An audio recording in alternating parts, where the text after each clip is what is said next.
The Roman Empire. Established by the eternally baby-faced Augustus in 27 BC, this innovation in governance placed one emperor in charge of the entire Roman state, which in turn ruled over the whole Mediterranean world for the next half-millennium. As the earlier history of the Republic has shown, Rome is a dense topic, but the ironic difficulty with imperial Roman history is that the great Senatus Populusque Romanus had already won. At the death of Augustus, Rome stretched from Iberia to Africa. The long way.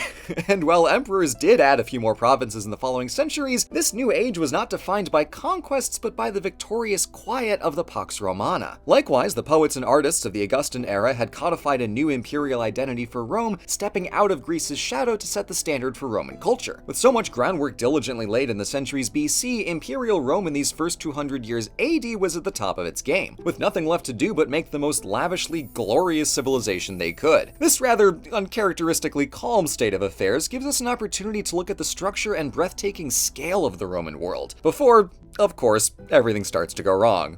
Don't worry, we'll get there. So, to see how Mediterranean society reached its peak under the rule of the Caesars, let's do some history. To begin with, we have... Okay, we might need to get through some shenanigans first, because what the Empire lacks in grand conflicts between civilizations, it makes up for in an absolute carousel of royal wackos. These monarchs generally lack the charm of Caesar or the cleverness of Augustus, and are instead best known for the nonsense they got up to in their abundant time away from their one job. This all makes for excellent gossip, but the train wreck fascination runs thin by the time a fifth locomotive careens off the rails and crashes into the nearest chaos orgy. And frankly, enough of these stories come to us from historians and senators with axes to grind, and a culture that already loves exaggerating that it's just best not to dwell on them, which is why I invite your imagination to run wild as I treat the emperors as glorified timestamps. So, the distressingly low survival rate of Augustus's heirs led to Tiberius landing on the throne, whereupon he holed up in his palace on the scenic Isle of Capri to enjoy the aforementioned carnival of orgies. His successor Caligula, whose name means little boots, is remembered for antics like nominating his horse for consul to insult the Senate and sending an army to collect seashells off the coast of Gaul. But he started a few notable trends. More building projects for one, but also concentrating more power on himself, and, critically, being assassinated by his own guards in 41 AD. Now, this may have been useful in the short term, but it doesn't bode great for future emperors, so we'll have plenty of time to discuss that later. At the moment, the Augustan reforms ensured that Roman armies didn't serve factions in the Senate or the personal whims of their generals, but the emperor. And after the chaos of the late Republic, this setup lessened the threat of civil wars and let the army maintain the hard-won peace. By this point, the Roman military had reached peak form, or at least peak aesthetic, and the 30-odd legions were permanently stationed at the frontiers of the empire to project power beyond Rome's borders. On paper, that's quite a contrast between this smooth operating in the provinces and the hijinks of the royal palace, but by concentrating all of the crazy into one guy, the rest of the empire could function without obstructions or conflict. I doubt that was the plan, but it seemed to work.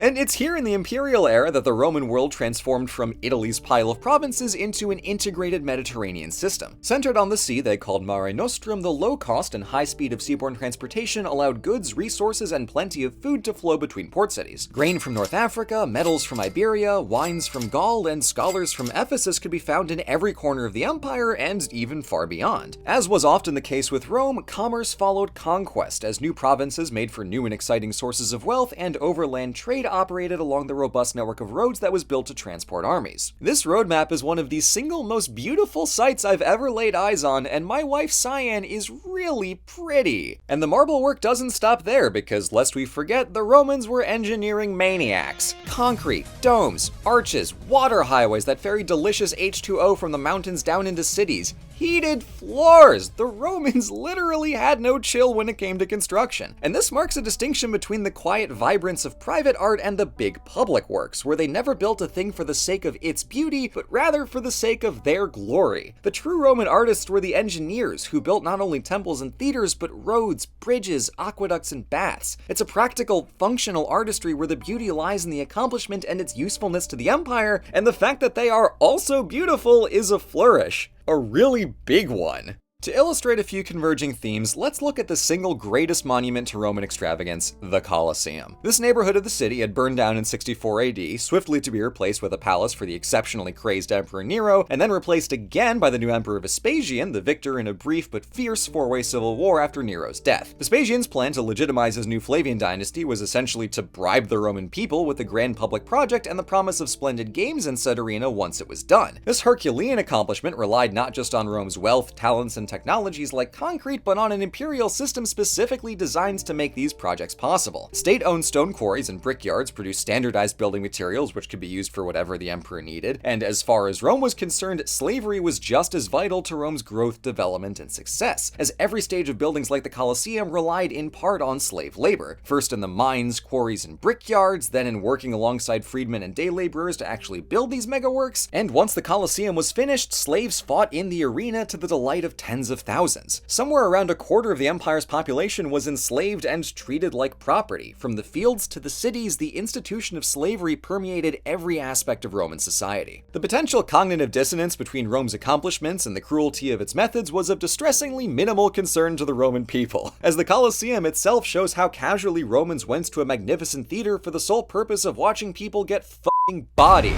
Gladiatorial matches were the most notorious of festivities, but there were also beast hunts, chariot races, and, when they were feeling bold, entire naval battles, all of which could be themed and choreographed to represent famous stories from history and myth. Even when celebrating peace, the Romans loved a violent spectacle. Zooming back out, let's jump northwest to Britannia, where Emperor Claudius' first foray into the Isle was later consolidated by Agricola, the governor who conquered Wales and northern England during the reign of Vespasian. Britannia was one of a few provinces added during the imperial era, and while its capital of Londinium was not a major metropolis of the Roman world, it does show us how fast Rome could plop down roots and establish a fully functioning city out of what seems like thin air. And while the city of Rome looks like an urban planner's nightmare, their later additions are planned so well it's insulting to the rest of us. Ah, the grids. It's beautiful. And Roman Britain is surprisingly well documented because Agricola's son-in-law was the historian Tacitus. His account of Britannia gives us a good look at how the Romans saw conquered peoples, not treating them with any particular warmth, but very inclined to keep things running smoothly. A common strategy was to designate client kingdoms to preserve the local order within the broader aegis of Rome's authority. This could be done on its own, or made as a first step before direct Roman administration, or instead done to pacify a frontier with a light touch of diplomacy rather than throwing legions at it. Most cultural transmission between the Romans and their new subjects involved the barbaric party taking on Roman customs to become more civilized, but the diversity of cultures within the empire produced a wide variety in what it meant to be Roman, as Rome was in turn influenced by local language, art, dress, and, most crucially, religion. Having more or less copy-pasted their entire pantheon, Rome had no trouble seeing opportunities for crossover between cultures and doing DBZ fusions on similar deities. This is not how Rome treated Judaism. For one, Judaism was pointedly non-polytheistic, but it also didn't help that Rome and the province of Judea had a frequently adversarial relationship. After a bloody conquest by Pompey, a string of oppressive governors tightened the screws on Judea until a revolt broke out in 66 AD, whereupon Vespasian delegated the war to his son and soon-to-be emperor, Titus. Jerusalem was ultimately sacked and looted as the commemorative Arch of Titus shows legionaries carting off a giant menorah, and the Jews went into diaspora after the destruction of the Second Temple. There are faint echoes of this in how Rome treated Christianity, another monotheistic religion considered subversive to the empire, but for these first 2 centuries, persecution of Christians was only a sporadic and localized concern. Now, whether it was karma for Jerusalem or just bad luck, Titus got hit by twin crises during his brief 2 years as emperor. In addition to another fire in Rome, he had to pick up the soot-covered pieces after Mount Vesuvius went kaplooey on the entire Bay of Naples. After he died, his brother became emperor, continuing some trends and resuming others from earlier, like more big building projects after the fire, more power stripped away from the Senate,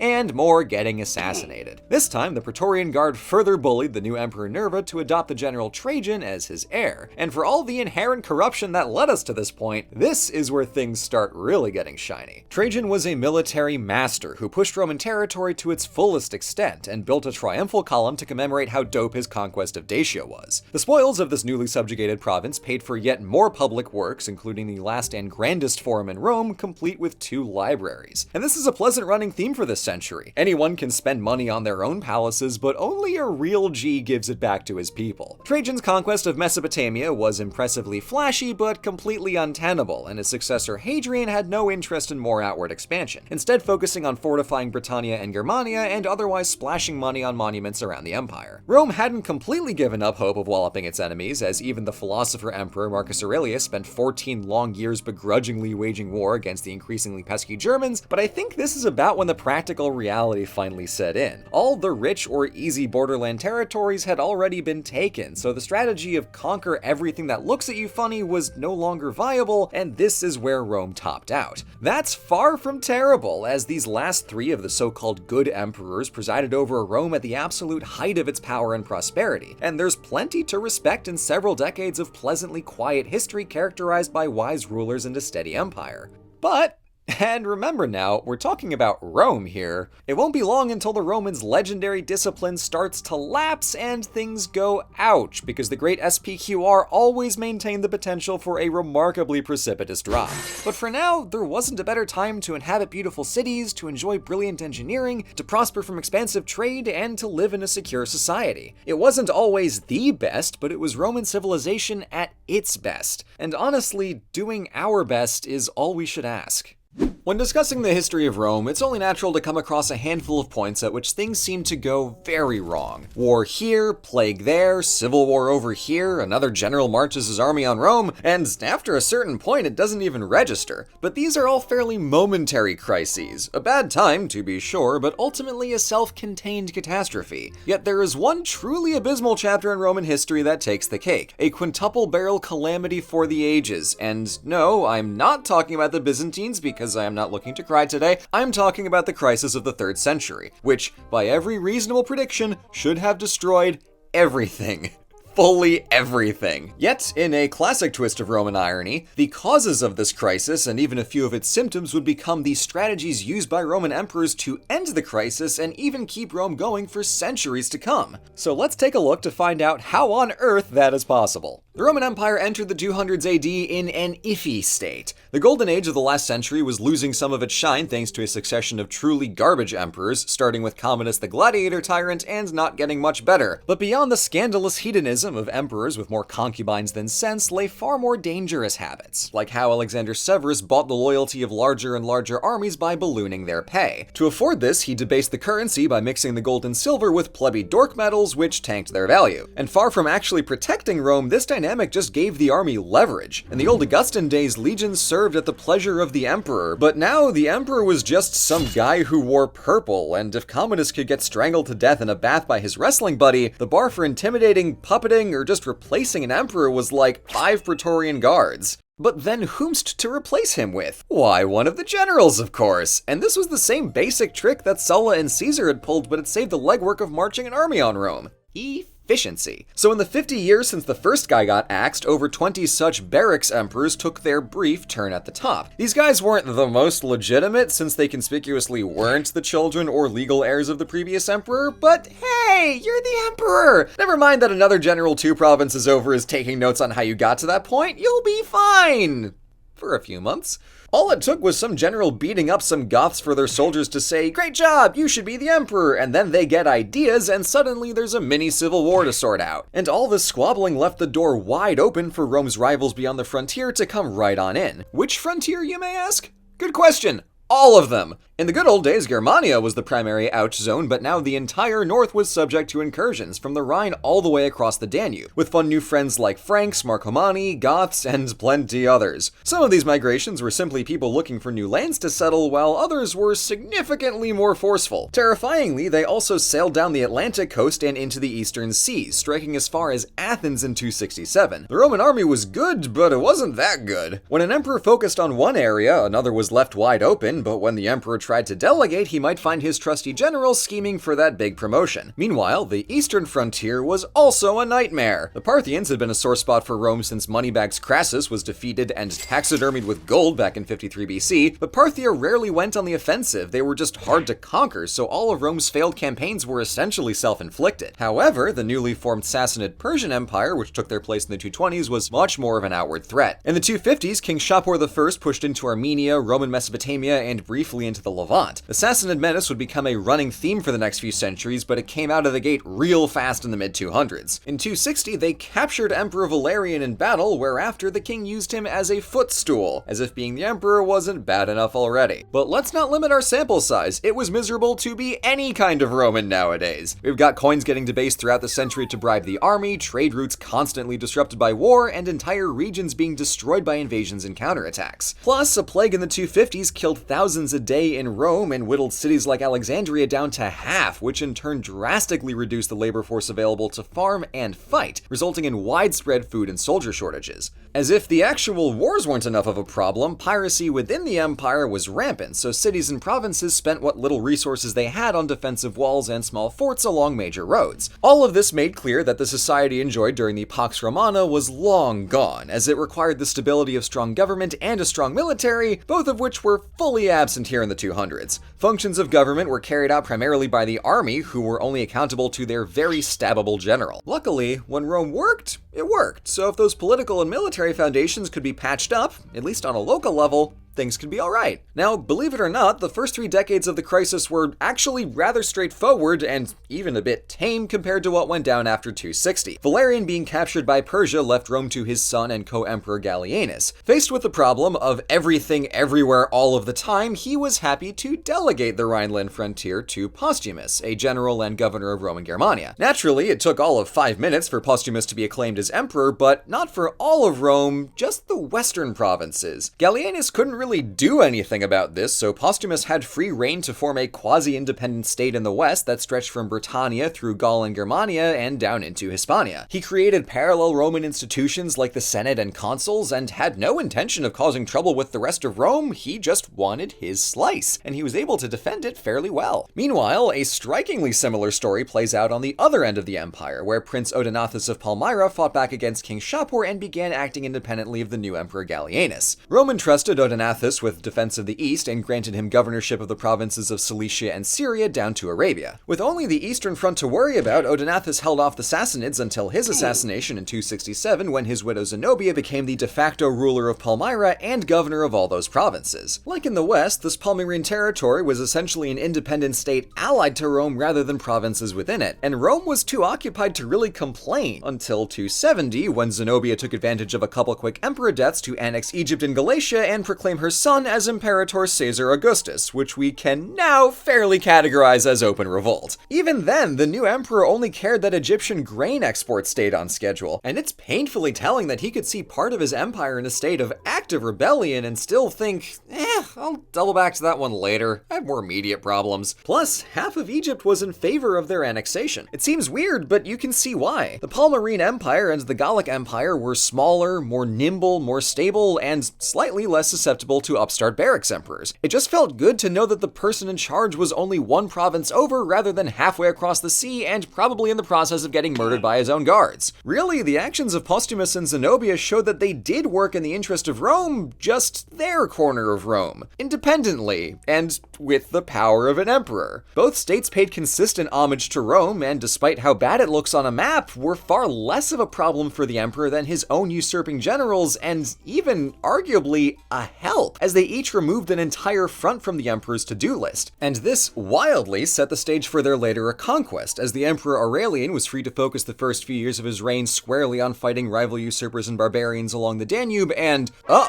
in Italy. In 271, he drove the Alemanni tribe out of the peninsula and built a new system of walls around Rome. He also organized a retreat from the always slightly untenable province of Dacia, making the much more defensible Danube River the consistent imperial border. With the northern front temporarily settled, he turned east, defeating Zenobia and reconquering the Palmyrene territories by the end of 273, and then the next year he schlepped west to reincorporate the Gallic state. To the empire's collective astonishment, Aurelian had reunified Rome under the singular authority of the emperor in just a few years, and was granted the title of Restitutor Orbis, no small praise. With the world restored, he turned his focus to reform of the state, but we're not out of the woods yet because Aurelian got murdered by his own troops. In the decade following, things were definitely better, but still kinda crap, with uncomfortably squishy emperors, a non-functioning economy, and more Frankish invasions in the 270s. But more people presented a new opportunity, and Rome essentially employed them in the reconstruction of devastated cities and farmland in exchange for letting them stay. This practice becomes quite a big deal in later centuries. So in the 250s and 60s, the empire spiraled out of control, and the 270s saw big progress, but the 280s and 90s are when Roman authority finally came back, during the reign and reforms of Diocletian. After his acclamation as emperor in 284, he issued more stable currency, firmly separated military and civil leadership to stop the army muscling in on the state, and moved the western seat of government up to Mediolanum to better oversee the front, while he took up residence in the eastern city of Nicomedia. Further, he delegated regional authority to his most capable officers and made his general Maximian co-emperor in 286. Two emperors wasn't a new idea, but by placing Maximian in charge of the west and Diocletian taking the east, this arrangement looked awfully similar to the business with Gaul and Palmyra, except this time it was intentional and formalized by intermarrying the families, which also created a line of legitimate succession. In 293, he expanded this setup by adding two junior co-emperors known as Caesars to support the two senior Augusti. This tetrarchy kept Diocletian firmly at the top, but each emperor had regional autonomy. By recognizing that Rome tended to split along geographic fault lines, Diocletian's diet federalism turned a perennial problem into a stabilizing strength. He also snuffed the threat of civil wars by cutting all the provinces in half, so each of the 100 governors had a clearer responsibility and less power to stand up against his local tetrarch. He also grouped these new small provinces into 12 regional dioceses to really layer the strata onto government. So in an insanely trolly twist of fate, the Gallic and Palmyrene breakaway empires were a trial run of what Diocletian would make official policy. Rome was too fragile for one emperor, so take it in parts. It was no Pax Romana, and even the tetrarchy would be temporary, but it was enough. Diocletian's reforms made a difference where they counted and brought Rome out of the crisis on a much more stable footing than they ever could have hoped for 2 decades earlier. I think people get excited about Rome for the wrong reasons. Rome conquered this, oh, they conquered that. Those are all whatever. What's impressive are the moments when Rome stares into the pale face of death and tells him to wait his goddamn turn. Because no civilization could veto their own demise quite like Rome, and there's no greater refusal than the crisis of the 3rd century. To suffer 5 chaotic decades, but then learn from chaos itself to adapt the empire and come out on top. Rome would die, but not yet. The beautiful city of Rome is great to visit year-round because you can see all 4 seasons. Winter, spring, summer, fall. Oh no! There's a lot to unpack with the fall of Rome. Going from one of the greatest civilizations in human history to not existing at all is quite a long ways to drop. So questions of why it happened, when, and even if are hotly debated, and the academic discourse starts to sound like a game of Clue. It was the Vandals with the Sack in 455. No, stupid, it was Constantine with the Christianity in 312. Clearly it was the Ottomans with the cannons in 1453. So instead of trying to pinpoint specific answers to a frankly impossible question, let's run through late imperial history to understand the fall as a process rather than any singular moment. Just a century after the death of Rome's favorite philosopher-emperor, the sullen Stoic Marcus Aurelius, the Pax Romana was shattered and the fall looked like it was coming any minute now. You could say that it was a lot of damage. But in came Diocletian to flex tape the empire back together with a slate of reforms, and at the turn of the 300s, things were looking solid. After 21 years and a whole lot of tape, Diocletian retired from being emperor, taking a well-earned rest at his Adriatic palace in direct emulation of the Republican hero Cincinnatus, who'd saved Rome from crisis and then relinquished all his power to go home and farm. In the face of all the chaos from the past century, Diocletian's retirement was a monumental gesture, not only declaring that the empire was saved, but celebrating how Roman virtues had likewise survived. One thing Diocletian really didn't count on was that, in his absence, the Augusti and Caesares would immediately start fighting civil wars with each other. I mean, you know what they say, when in Rome, sack it.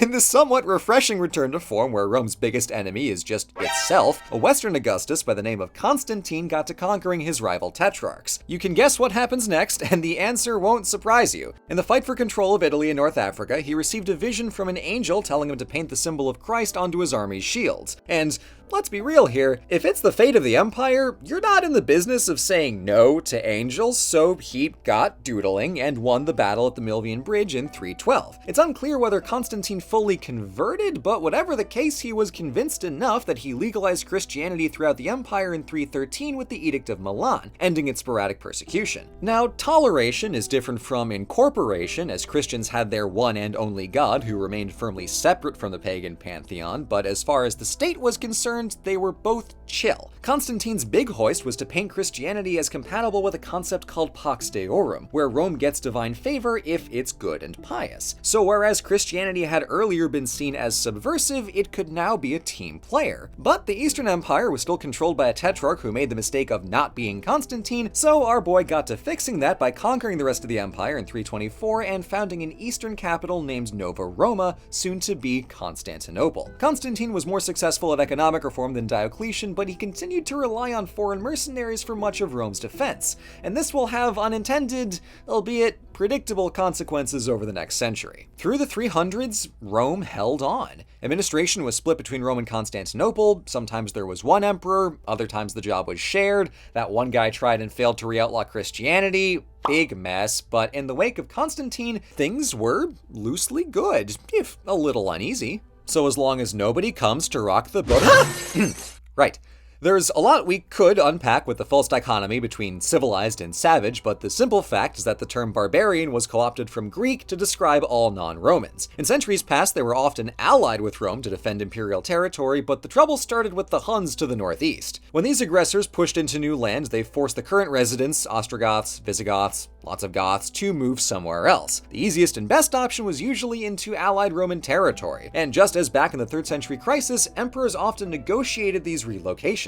So the image of barbarian invasions obscures what's more of an awkward and bloody but managed domino effect. This explains why the push was so gradual and why these people became increasingly integrated into the military and political framework of Rome as vassal federati. Even in the most extreme examples, when they started carving their own entire kingdoms out of the provinces, it was done by treaty, under the auspices of Rome, in a remarkably similar arrangement to the Gallic and Palmyrene empires during the Big Crisis. So now that we have all these barbarians at the edge of, and even inside the Roman world, I think it's time that we talk about, Sax, baby.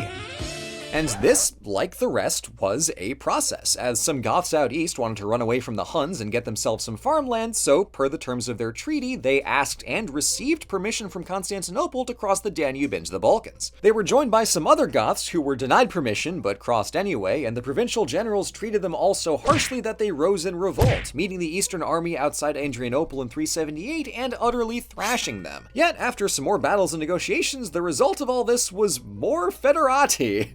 Perhaps not surprising, because what choice did Rome have? Once again, the military had started to eclipse the power of the state, but instead of the legions and Roman generals of the late Republic, here the leverage belonged to the federati and their kings. And what do armies do when they want something from the state? They march on Rome. See? Roman traditions, alive and well. So, in 410, the Visigoths made their request for more land and better treatment by means of rolling up to the city and promptly sacking it. The damage was honestly minimal, but the notion that the ancient capital is now in striking distance was a real oh shit moment. Elsewhere in the early 400s, more western territory slowly fell away as huge populations of Goths, Franks, and Vandals flowed in past the Rhine and Danube and converted Roman provinces into their own kingdoms. By far the scariest of these were the Huns, who first arrived to torment the empire around the turn of the century and landed on the city of Rome's doorstep in 452. In comes Pope Leo I, who rode out to meet their leader Attila and persuade him with either words, the well-timed apparition of a couple angels, or the simple jingling of gold coins to kindly not destroy our empire, thank you very much.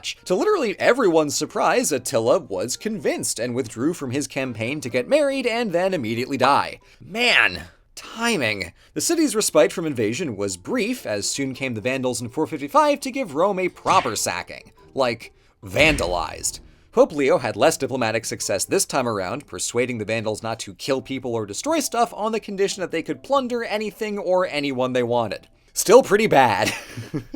With all the federati getting out of hand in the western part of the Roman Empire, what about the east? Well, back in the 390s, Emperor Theodosius reigned with two trends that Constantine had started. First was mandating Nicene Christianity as Rome's official religion, which sounds pretty extreme, but in practice was one step in a long and steady process of Christianization, starting from big urban power centers and spreading out to the countrysides over the course of centuries. His other move was having his two sons each inherit half of the empire. Now, we've seen this happen before, and even since the Tetrarchy, the East and West had separate imperial courts, but this division would prove to be permanent. The timing was unfortunate because things swiftly got rough for the West, but this alone didn't doom them. Rather, it highlights some core issues that started to stack up. The West was poorer and less urbanized, it had a far longer border to defend, and was almost fully reliant on foederati for their armies. So when strained legions had to prioritize the defense of Italy, Britannia and Gaul quickly fell away, and soon went Hispania and North Africa along with them, leading to the kind of death spiral that would make even Aurelian terrified. Gang, I don't think this orbis can be restitutored, because in less than a century, the Roman Empire had gone from this to this, so how about we call it?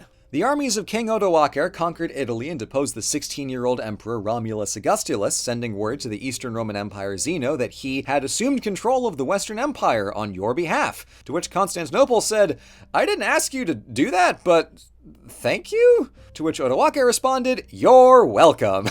And with that, the Western Roman Empire had transformed into a series of Frankish and Gothic kingdoms, and Italy was ruled by non-Romans for the first time in 700 years. Unfortunately for our ability to easily categorize history into Rome and not Rome, 476 is less solid of an endpoint than we might expect. The entity that was the Roman Empire had collapsed like the Republic before it, and a millennium-spanning state based in the Italian peninsula did indeed go poof, but the concept of a singular empire had already been dead for 2 centuries, and Romans across the Mediterranean were already learning how to have Roman culture without a Roman state. Even so, that culture had shifted as Rome transformed from pagan to Christian. Meanwhile, the Foederati had thoroughly blurred the line between barbarian and Roman and were more often happy to preserve Roman institutions in their new kingdoms, like Gothic kings of Italy retaining and even empowering the Senate. Looking ahead, the Mediterranean world would remain fundamentally Roman in character until the arrival of Islam in the 600s. So just as Rome had created an empire long before Augustus became its first proper monarch, the death of the Roman Empire lands both earlier and later than the last emperor's overthrow. Late antiquity is absolutely fascinating, but it sure as hell is not easy to categorize. So we have kind of a when and a few whys for the fall of Rome, but it's a testament to Rome's strength and flexibility that it survived this long at all. It should have been conquered by Hannibal during the Punic Wars, it should have fractured in the late Republic with the carousel of military dictatorships, and it should have collapsed during the five-pronged crisis of the 3rd century. And while on one level any civilization founded on continuous conquest will run into extreme difficulty when that expansion stops, we should recognize that much as the Republic had faltered, the unified empire was similarly no longer cutting it. So Rome did what it does best,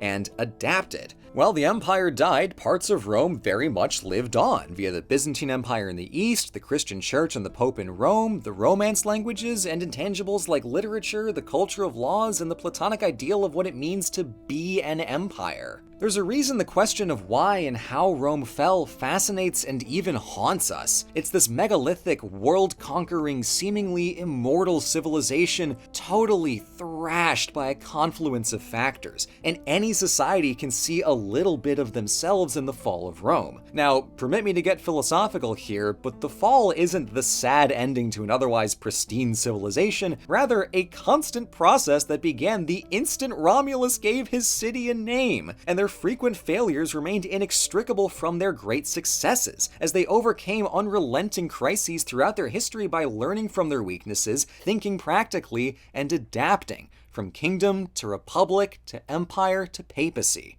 The fall was always there, but so was Rome. Thank you so much for watching. I spent way longer working on this than I probably should have, but I hope you are as satisfied with the result as I am because, whoo boy, this was a fun one. As my sequel bait might have set up, the story of Rome in the West does not end here, so we'll be back to learn what happens to Rome after Empire. I'll see you then.